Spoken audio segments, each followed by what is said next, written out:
para entender un poco esto, o sea, ese presente, aquel presente del 76, quizás está bueno ir un poco hacia atrás. Y hacia atrás de alguna manera me encuentra a mí parado ahí. Eran los tiempos todavía de otra dictadura, ¿no? Una dictadura que fue en Argentina del 66 hasta el 73, donde primero estuvo Onganía, después Levingston y terminó Lanusse, todos militares. Este gobierno militar lo que hizo fue prohibir la actividad política y social dentro de las instituciones estudiantiles, la universidad y la escuela secundaria, o sea, prohibieron los centros de estudiantes. Cambiaron también a nivel universitario, el sistema de ingreso a la universidad. Dieron pautas de conducta que uno tenía que tener dentro de los claustros estudiantiles. Todo eso acompañado de todo una situación mundial que tiene que ver con los años 60, precisamente fines de los 60, en el mundo, en donde los estudiantes en todo el mundo empezaron a mover por sus derechos, clamando libertad. Fue construyendo un movimiento estudiantil fuerte acá en Argentina. Y cuando yo ingresé en la escuela secundaria, recuerdo que lo que se pedía, por ejemplo, era el ingreso irrestricto a las universidades, porque para ingresar a la universidad en aquella época tenías que rendir un examen que era un filtro casi imposible de pasar.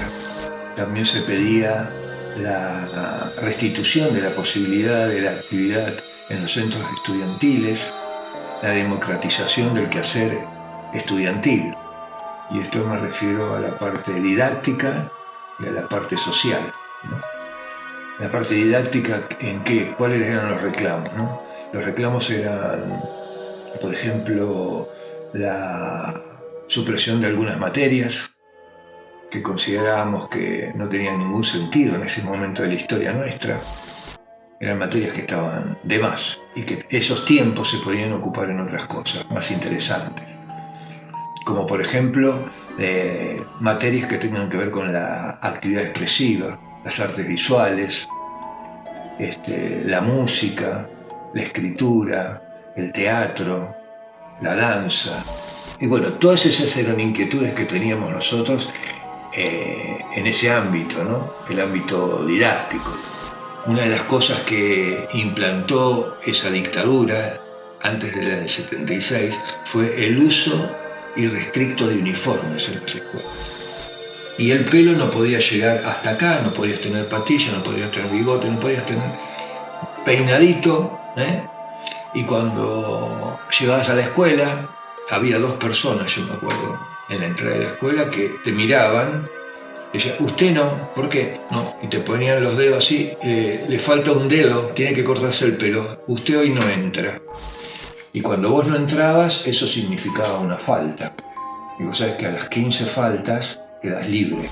Por ahí tu familia, dada la condición que vivía el país, no tenía el dinero para comprar el uniforme, o se empeñaban para comprar el uniforme, y el uniforme era de lana, era un saco muy pesado, y cuando en Buenos Aires llegaba septiembre, andar con eso era como estar con envuelto en 2 frazadas. Era realmente tremendo. Y en aquella época las camisas eran de un plástico llamado poliamida, lo cual te hacía transpirar mucho más, sentías más el calor. Bueno, no había forma de sacarte del saco, porque si te sacabas el saco te sacaban de la escuela y perdías el día, tenías otra falta o te ponían amonestaciones. Y recuerdo que en una escuela un día sancionaron a un alumno y automáticamente todo el mundo se sacó el saco. Y no entraron a la escuela por 3 días. Y en esa época fue la época que empezaron las tomas de las escuelas por parte de los estudiantes, porque estábamos hartos de todas estas situaciones, hartos de que nos pasaran por encima sobre nuestros derechos como seres humanos, Y empezaron las tomas de las escuelas y empezó todo un movimiento muy grande, no solo estudiantil, sino también de los trabajadores, que estaban hartos del gobierno militar que les prohibía la agremiación sindical. Y bueno, se fue generando un fermento que hizo que el movimiento estudiantil fuera muy fuerte. Ustedes saben que en el 73 el gobierno, o sea, la NUCE, ya como medio arrinconado frente a todo esto, porque lo que pasaba era tremendo. Hubo un año que prácticamente las escuelas estuvieron tomadas, no solo por los estudiantes, sino también apoyado por los docentes, que también planteaban sus reivindicaciones salariales. Entonces era todo un combo muy fuerte lo que desembocó en el llamado a elecciones. Y fue como que logramos tener algunas condiciones de todas estas que planteábamos antes. O sea, la aceptación de los centros estudiantiles, la actividad estudiantil, política y social.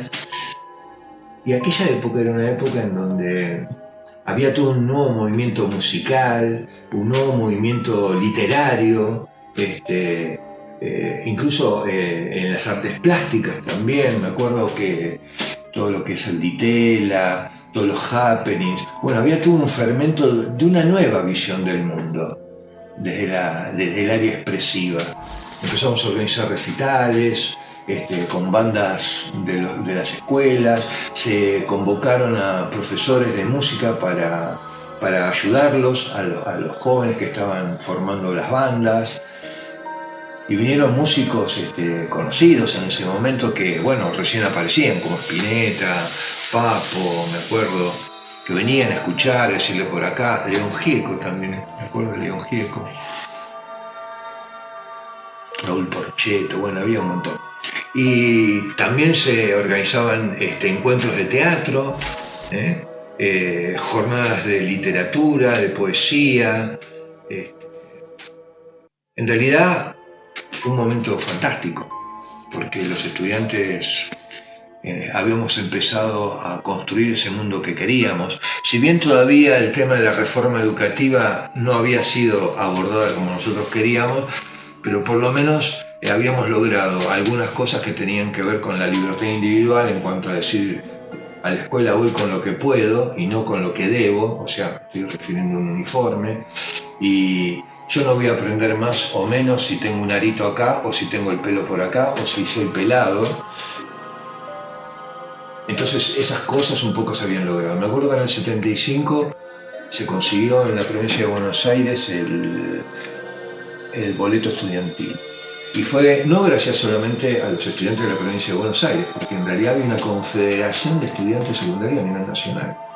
Mendoza, Córdoba, Tucumán, todas las provincias tenían sus agrupaciones que se autoconvocaban en una gran confederación de estudiantes secundarios. Entonces la fuerza de todo ese trabajo mancomunado hizo posible muchas cosas realmente. Que hoy que ustedes puedan ir como pueden ir vestidos, que nadie les cuestione, ¿viste? Si tienen el pelo teñido o el pelo corto o lo que tengan, o que tengan un arito. Hubieron cosas que no logramos, lógicamente, que todavía es la tarea que lleva por delante. Después de que fuimos avanzando en este gobierno, el gobierno fue como que empezó a patinar, se murió Perón, asumió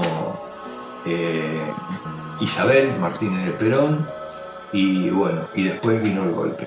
Y con el golpe vino uno de los sucesos más conocidos en el ámbito estudiantil, digo, ¿no?, de la dictadura, que fue la Noche de los Lápices, en donde, por supuesto, cuando asumió el gobierno militar, se abolió nuevamente el boleto estudiantil, y un grupo de estudiantes de la provincia de Buenos Aires, de La Plata, empezaron a trabajar nuevamente, siguieron trabajando en función de esta idea, ¿no? Y bueno, desencadenó en la desaparición de los compañeros. Pero yo les quiero contar algo que quizás no saben.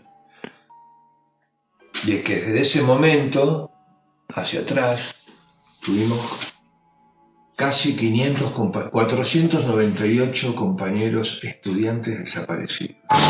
Estoy hablando de chicos entre 14 y 18 años.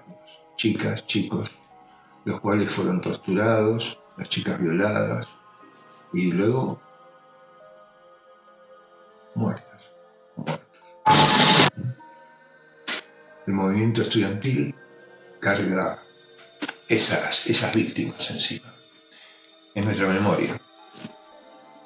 Nosotros soñábamos un mundo, seguimos soñándolo, un mundo en donde todos tengamos las mismas posibilidades. No importa de dónde vengas, si sos de un barrio marginal o sos del centro de la ciudad. No importa si sos blanco o si sos amarillo. No importa, o sea, eso es lo que soñamos, que todos tuviéramos las mismas posibilidades y luchábamos por una educación que tuviera contenidos, que nos hiciera pensar, que no nos, después de haber estudiado, no nos pudieran llevar para el lado que quisieran llevarnos, sino tener autodeterminación en la vida. Y bueno, eso costó la vida de muchos. Yo hablo de los compañeros estudiantes, que fueron mis compañeros en aquel momento. Muchos tuvimos que huir, otros se escondieron acá y otros no pudieron hacer nada y fueron perseguidos y detenidos y desaparecidos.